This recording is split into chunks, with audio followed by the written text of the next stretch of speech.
Нам посчастливилось пребывать на этой земле в мирное время. Однако каждый день мы можем слышать из СМИ, телепрограмм о каких-либо печальных событиях. Казалось бы, человечество прогрессирует, появляются новые изобретения, изыскания, развивается дипломатия. Ученые находят лекарства даже для ранее неизлечимых болезней. Но, увы, от войн и распри стойкого противоядия еще не найдено. Безусловно, военное время не самое простое. Именно тогда рождаются минуты самого острого отчаяния и самой острой искренней надежды, веры в лучший исход. Единственной опорой и пристанищем страждущей души, истерзанной пытками смертей и потерь, конечно же, становится религия. Мы решили поинтересоваться, какое отношение религиозной сфере к войне. Вообще в нашей религии самое главное, самое важное – это как раз любить ближнего как самого себя. Есть такая интересная история, которая рассказывается в Талмуде, что когда-то был нееврей, который пришел к одному раввину и попросил, чтобы он его принял на еврейство, чтобы он прошел гиюр, как это у нас называется. Но он попросил такую очень странную просьбу. «Я готов стать евреем, но расскажи мне всю Тору на одной ноге». И этот раввин понял, что перед ним стоит особый человек, он понял, что просто так выгонять его не надо, наоборот, надо его принять, надо его научить. И он ему сказал, что в Торе самое главное – это не делай своему другу то, что ты не хочешь, чтобы сделали тебе. А все остальное – это уже объяснение. Все остальное – это уже комментарии к этому самому важному заповеди. И наоборот, чем больше мы любим своего друга, чем больше мы любим второго человека, это показывает на то, что мы любим Творца, на то, что мы любим Всевышнего. Потому что есть такая пословица, что мы любим любимого.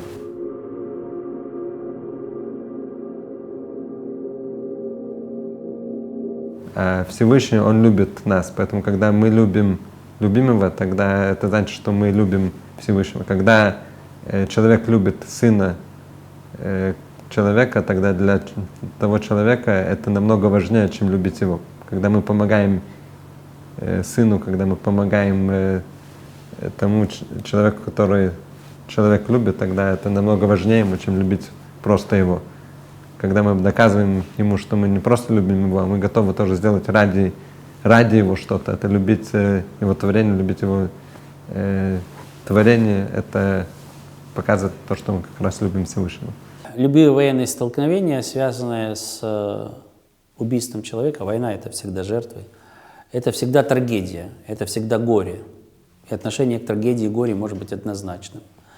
Но мы знаем с вами из курсов школьной истории, даже не изучая традиционную духовную культуру, о том, что войны бывают справедливые и несправедливые. Крайне негативно это, скажем, потому что война, что такое война, это получается и убийство, и кровопролитие, это большие, так скажем, потери, это всегда жертвы, это жестокость. И, как бы любая религия, не только ислам, как бы к войне относится, скажем, так негативно, это крайняя, так скажем, мера.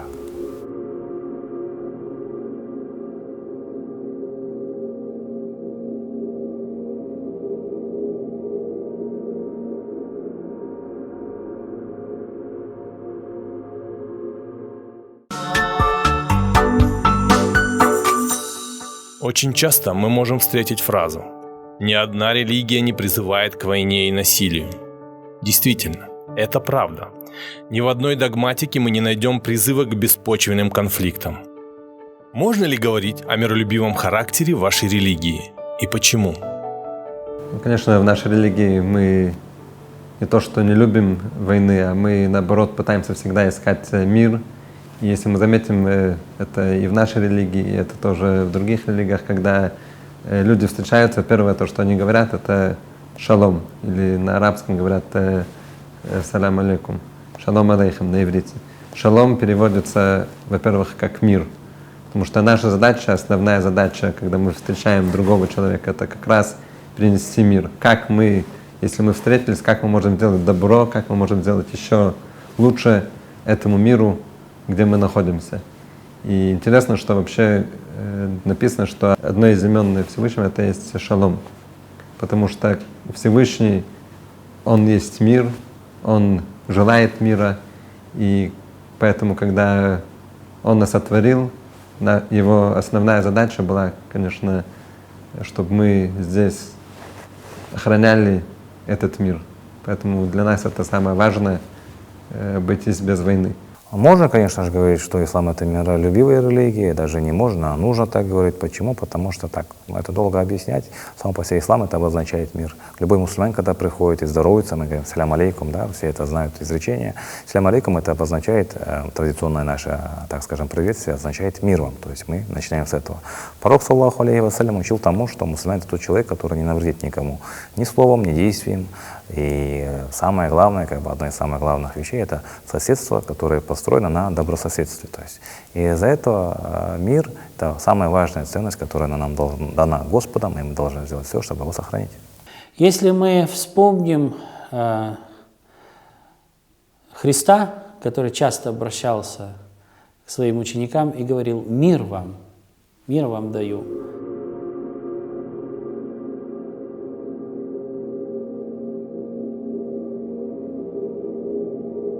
И вот это стяжание мира как во взаимоотношении с другими людьми, мира в собственной душе, это то, что должно быть присуще каждому христианину.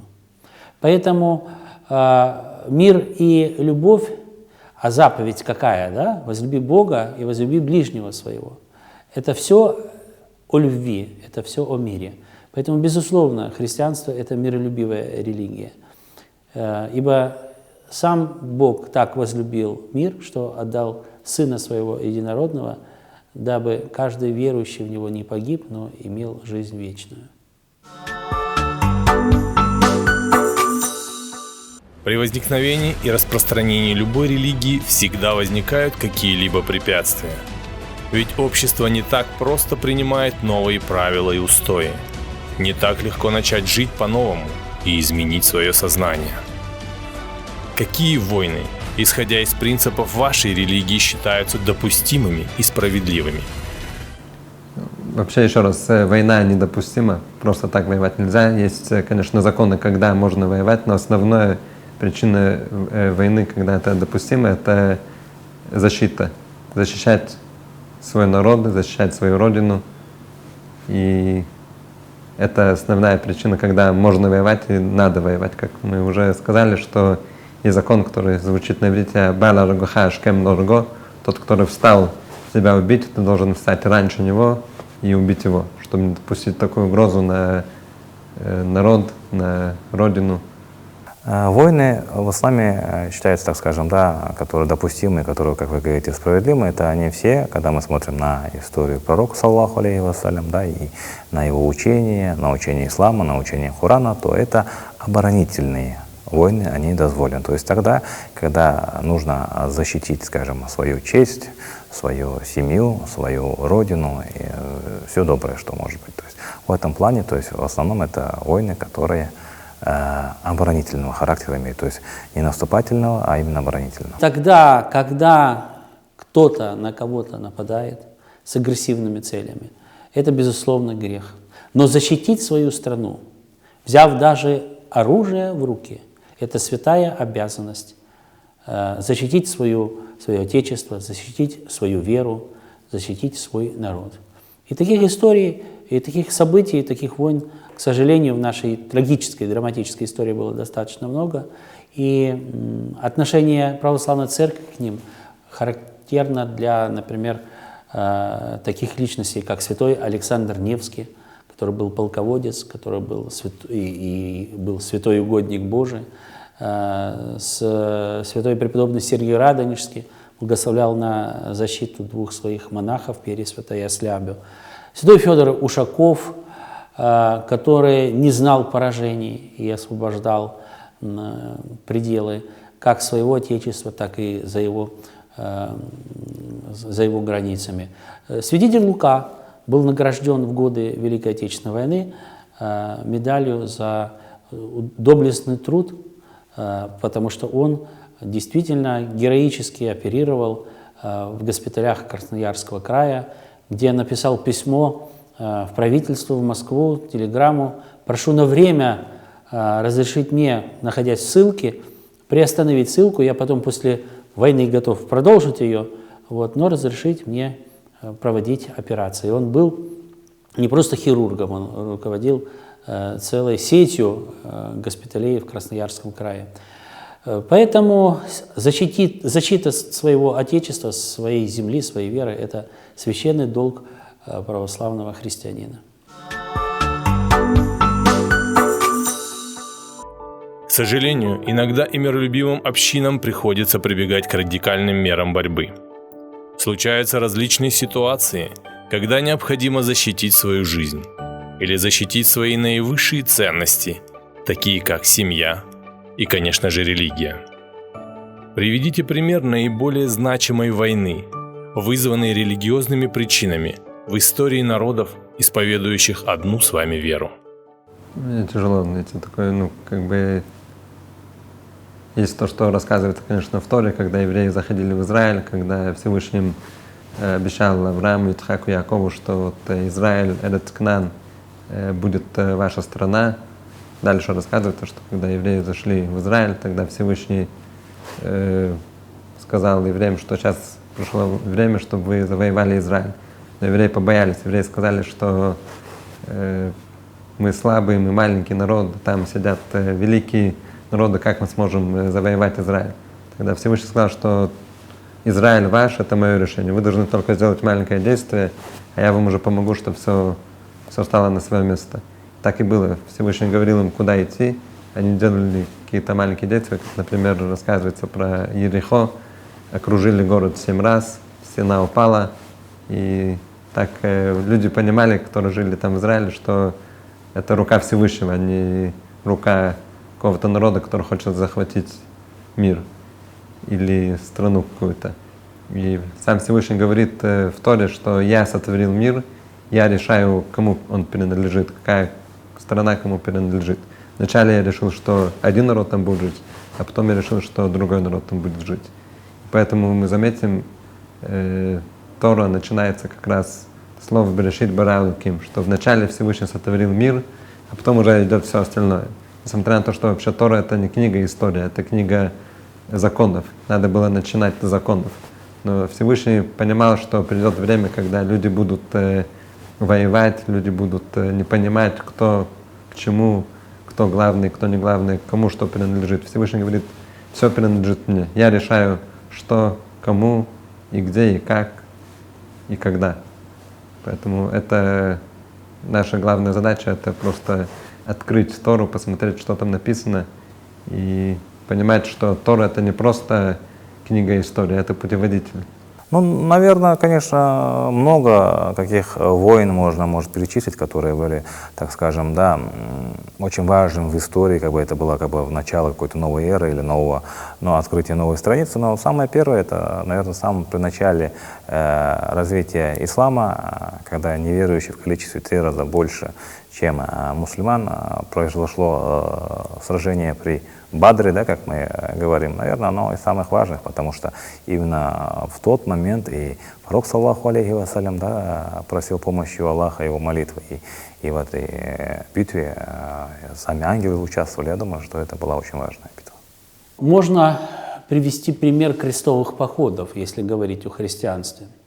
Но нельзя назвать тех людей, которые называли себя христианами, это тоже интересный пример.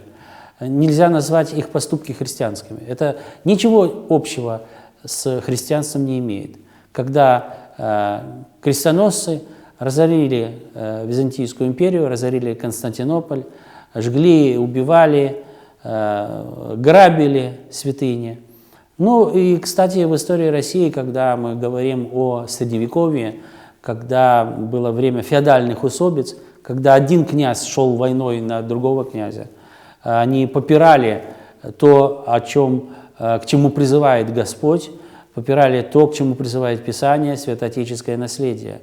И когда считали, что только святыни моего края – это святыни, а другие святые из другого княжества, на которое мы пойдем войной, их можно просто разграбить там, и переплавить, и перенести, например, в свои храмы.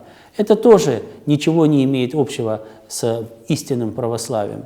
Вот поэтому мы сейчас и говорим, что нужно не только принять крещение, не только креститься, но и просветиться светом веры Христовой.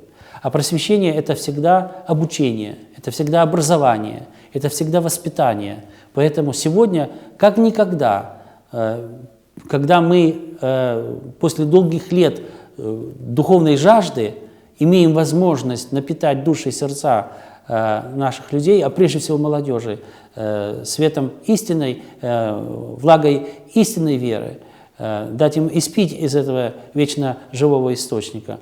Поэтому сегодня как никогда нужно заниматься детьми, молодежью и делать это сообща, всем традициям, всем конфессиям, доносить до молодежи свою духовную традицию, и тогда они поймут, что, посмотрите, и православные, и мусульмане говорят «не убий», и православные мусульмане против абортов, и православные мусульмане за то, чтобы были семьи, чтобы не было разводов, и многое-многое другое. И все, что актуально сейчас для нашего времени.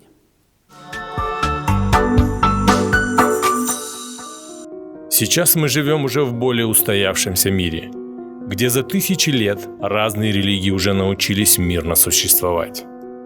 Однако, как вы считаете, почему все же в современном мире происходят войны, в том числе и по религиозным причинам? Почему войны в мире, я не могу ответить, это надо спросить тех, которые воюют, надо спросить у них, почему они воюют. Но, скорее всего, это какие-то политические идеологии. Неправильно сказать, что это из-за каких-то там религиозных принципов, потому что религия и война — это две противоположные слова, которые не могут быть вместе. Те, которые говорят, что в имя религии, в имя Бога они воюют, они убивают, это не может быть такое. Мы говорили, Бог — это мир, Бог — это любовь, Бог — это дружба, и Он нас сотворил на этом свете для того, чтобы мы жили дружно, а не для того, чтобы кто-то кого-то убивал, кто-то с кем-то воевал. Войны в современном мире по религиозным причинам не происходят. Они пытаются, те, кто эти войны инициирует, рядиться в религиозную тогу, в религиозную одежду, использовать религиозную фразеологию, я бы сказал, псевдорелигиозную фразеологию. Это то же самое, как и крестовые походы, это то же самое сейчас, когда мы говорим о терроризме. Это никакого отношения к религии не имеет. И другой вопрос, что нужно задуматься, в чем истоки подобных трагических событий, которые имеют опасность большую для всего мира, не для одной религии, не для одного народа. Вот нужно подумать, почему это происходит. Почему имеется возможность псевдорелигиозными лозунгами, под псевдорелигиозные лозунги собирать людей. Значит, делаем мы вывод, если люди клюют на эту удочку, значит, они были недостаточно, в том числе и религиозно подготовлены. Значит, им в свое время не дали той веры, которой жили их деды и прадеды. И тут мы снова обращаемся к воспитанию и образованию. Никуда от этого не денешься. Шар круглый, если мы выйдем из одной точки А, то мы все равно потом по этому шарику придем в эту же точку. Только будем поворачиваться, проходить другие города и страны, а снова вернемся к детям, к семье, к тому, откуда все берет исток. Как я объяснял, то есть религия негативно относится к войне. Если кто-то каким-то религиозной причиной в этом плане пытается защищать, то это неправильное понимание религии, неправильное понимание, то есть нашего вообще существования в этом мире. И если есть если у нас есть в мире эти войны, то понятно, если мы все начнем копать источник, то вы увидите, что здесь больше играет важность материальной ценности и, скажем так, и продажи и оружия, и других, и кроме этого, то есть, политические какие-то цели, то есть все, что связано с мирским. А любая религия, конечно, для нас самое главное, это мы знаем, что мы гости в этом мире, И получается, за это время мы не должны кому-то навредить, мы не должны кого-то, так скажем, да, убить. Мы должны сделать все доброе, чтобы на том мире нам было, как скажем, да, нам за это воздано. В Коране открыто говорит Аллах, говорит, тот, кто убьет человека, подобен тому, кто убил все человечество. Тот, кто спасет человека, подобен тому, кто спасет все человечество. И мусульманин должен брать в первую очередь это в пример. Со своей стороны нам полагается прилагать максимум усилий для того, чтобы предотвратить конфликты, а тем более военные действия. Человек не одинок, если в его жизни есть Всевышний и молитва, которая поможет даже в сложной ситуации. Воистину, мы верим, что религиозный человек никогда не станет на путь войны. И дай Бог всем нам и нашим будущим поколениям не познать горести потерь и расставаний.